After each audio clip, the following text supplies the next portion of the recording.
pleased to welcome back to the Daily Faceoff Show our friend and colleague Scott Burnside, who is covering the Carolina Hurricanes' first two games of this series against the Boston Bruins for another edition of the All 32 delivered by DoorDash. Scott, when you take a look at the way that the Carolina Hurricanes waded through the first couple periods against the Bruins on Monday night, what impressed you about the way that they stuck with their game? Well, and I think that's a great way to put it, Frank. The score does not suggest exactly how close this game was for a long time, and really, I thought Boston really pushed the pace early. They were the team that forced the Carolina Hurricanes into some uncharacteristic turnovers. The Hurricanes had difficulty getting the forecheck going, retrieving pucks in the offensive zone, really through most of the first two periods. And I think a lot of the credit has to go to Antti Raanta. We talk about experience, and I know that I was listening to you guys talk about the Rangers and the Penguins. Antti Raanta is 32 years old.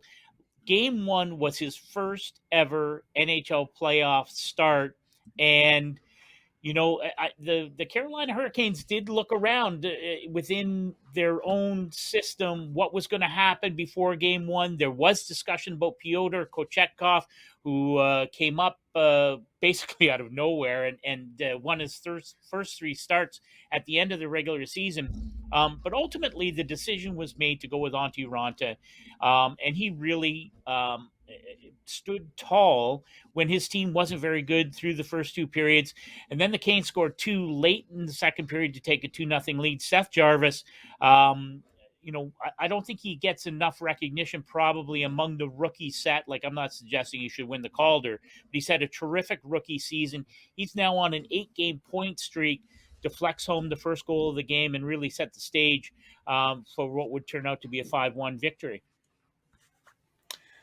Frank, Scott, it had really been a goalie's delight up until that first goal that Jarvis deflects home. I thought Ullmark was fantastic in the beginning of the game as well. So plenty of entertaining stuff firsthand that you got to see between Carolina and Boston. An interesting aspect of that game is that there were only 6 minor penalties called in that game, compared to the rest around the league that faced quite a few. And, Scott, you and I have both had some intel on this that, hey, this seems to be what we might see going forward. What have you heard about how the referees have been instructed to call these games in the Stanley Cup playoffs?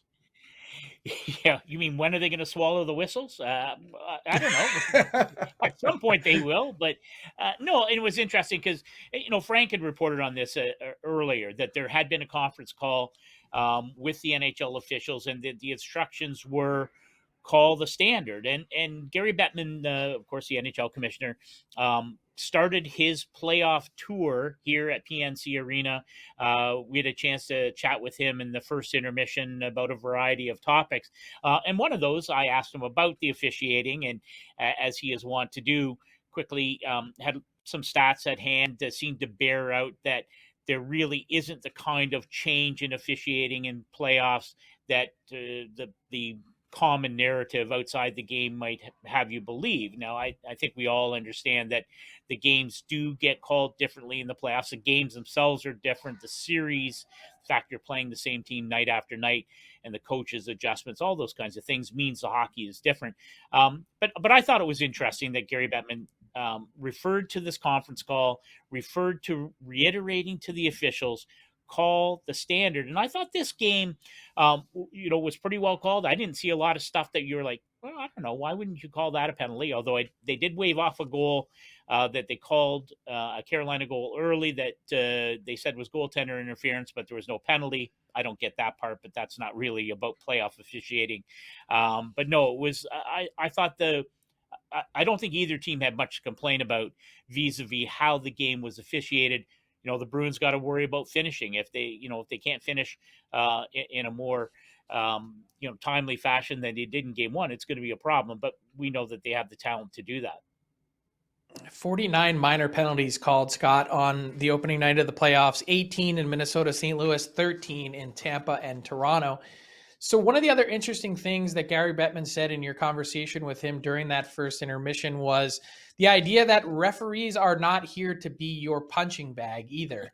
And I thought it was interesting because we've already seen a number of coaches fined this year, Rod Brindamore there in Carolina being one of them, for an outburst with the officials. Seems pretty clear to me that they're going to be watching this pretty closely as the playoffs go on, both in comments that are made publicly and also actions on the bench. Yeah, and again, and I didn't ask that question of Gary Bettman. It was asked by one of the local beat reporters, because it's an issue here in Carolina. The whole penalty differential issue is a big story here in Carolina, but also the sanctions from the league on some of the things that Rod Brindamore said, and I think the feeling is that maybe they were a bit sensitive when it comes to comments made from Carolina officials.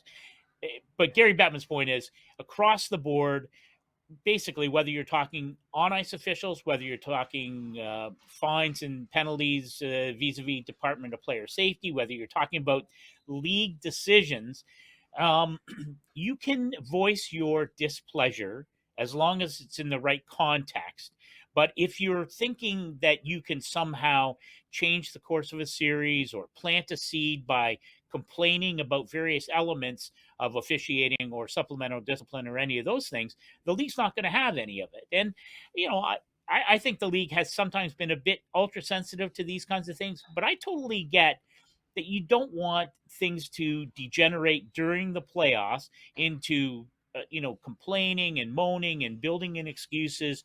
As Gary Bettman said, the game should be decided on the ice, and they made that very clear in a conference call to GMs and coaches of the 16 playoff teams in the days leading up to Game 1.